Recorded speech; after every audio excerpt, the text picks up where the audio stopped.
As leaders, we often request or demand feedback of our team, for our businesses, of ourselves, because we want to grow, we want to improve, we want to make sure what we're doing is working. But have you ever stopped and considered, what does feedback demand?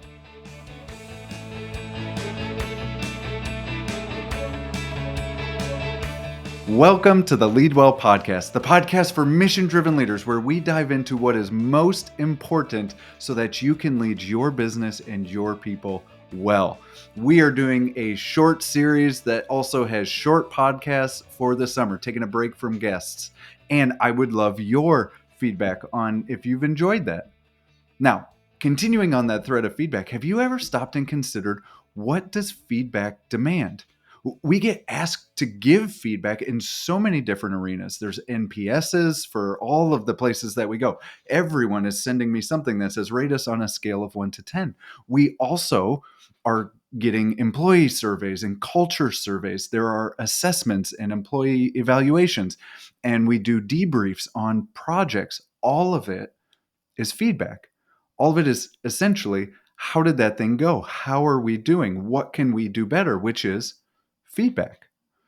And you're probably sitting there thinking, like me, on most of the ones that I just listed out there, NPS, organizations, and there's always the follow up and tell us, well, why did you unsubscribe? What was it that you didn't enjoy? What isn't working for you here at work? And what can we do to help you? And a lot of us take the time and dive into giving feedback.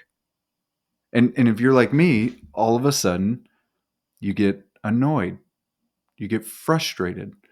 You start to tell yourself a story about what they're doing based on the feedback that you gave and the inaction that you are seeing, right? You leave it to your favorite, or maybe not so favorite anymore, coffee shop, or you've sent in something to your leader as kind of the anonymous culture survey, or maybe even a 360, and it's just crickets. I mean, all of us get annoyed with those organizations where we say things like, well, we told the grocery store exactly what they needed to do to improve this. I mean, they asked and I told them, and they're not doing anything about it. That level of dissatisfaction actually has an inverse reaction to the feedback that they wanted, because now we're even more dissatisfied. And the same is happening at work, where as leaders, we do that same thing with assessments, with surveys, 360s. We may be as far as saying thank you, but there's no closing of the loop. And there's just this void of, well, the feedback has been given, but what's going on? And here's the thing that I kind of realized about feedback, and I'm going to dive into some pieces and then what we can do about it, is that feedback demands action.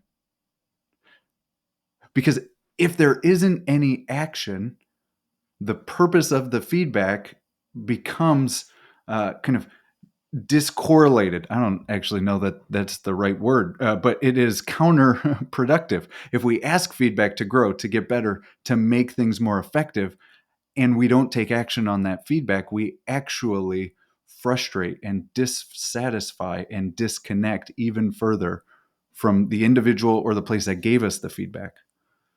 I mean, even in ourselves, I think about myself as a runner. And if you read the book, Redefine Your Servant Leadership, you know this story. If you haven't, you can go pick it up at Redefine Your Servant Leadership. But I talk about my running, and my body was giving me feedback. It's essentially what it was. But I would run and run and run, and my hips started hurting. And I just told myself I was getting old. I wasn't trying to do anything about it. And it started hurting more and more and more. And I started to take action on it. Now, in my story, I took the wrong action.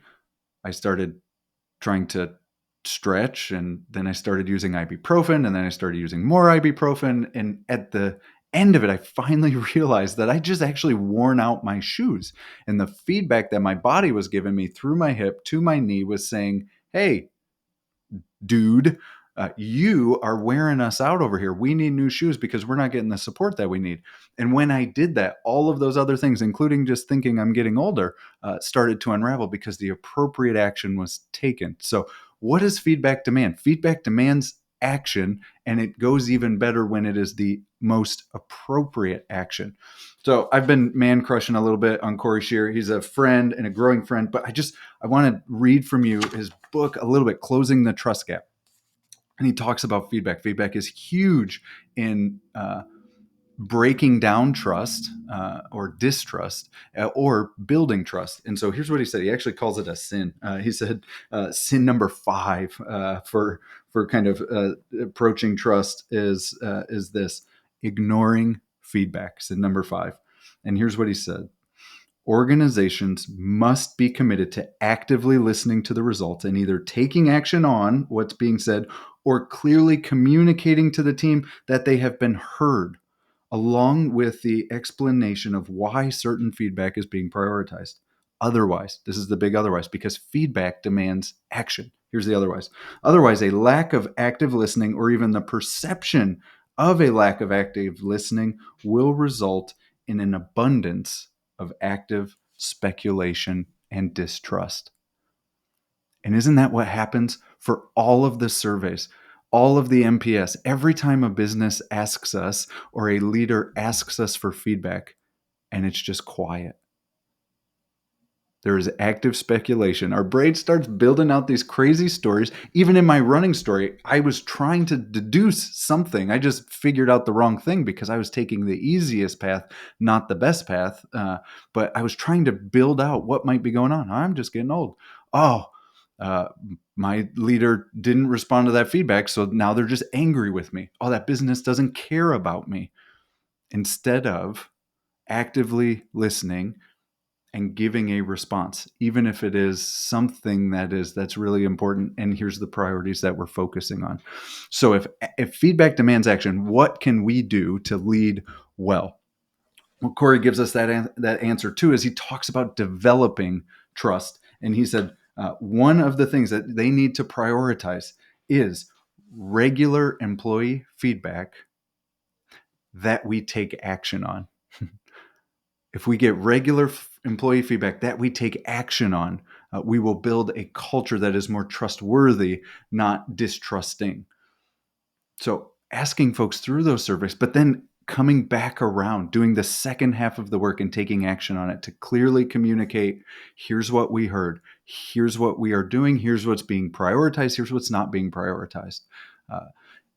The same is true in small conversations when we give and receive feedback after a project. We might be the receiver of that feedback, right? Maybe our manager's talking to us and they give us feedback on our missed deadlines, on our missed priorities, on the fact that we delivered something, but it wasn't quite yet up to the standard that we want. The feedback demands action, that we go and take action on whatever it was that individual said, or that we come back and circle around and follow up on that feedback so that we can close the loop. When we close the loop, then we start to build more trusting, more connected, more honest relationships, teams, organizations. And we actually start to give ourselves the ability that when we do miss, when there isn't the action or the appropriate action on feedback, we've started to give ourselves the ability to assume positive intent instead of the active speculation because we've seen it in other places. So you are probably out there getting feedback from a client, from a customer, from your team. You're asking for it. You're debriefing projects. Be thinking about what feedback demands. Feedback demands action. What action are you going to take the next time that you get feedback so that you can lead your team, your business, everybody around you well? I'd love to hear about it. Share it with me on social media, on LinkedIn, on Instagram. Send me a message. And if you would, take the time to share this episode with somebody that you know that is also sitting there, and maybe you all were talking about feedback, or you're thinking about what do we do based on some of these things, or you had the active speculation conversation of like, I don't know. Share this episode with them and work together on how you can act on feedback that you get to build more trusting, healthy, thriving relationships, teams, and organizations.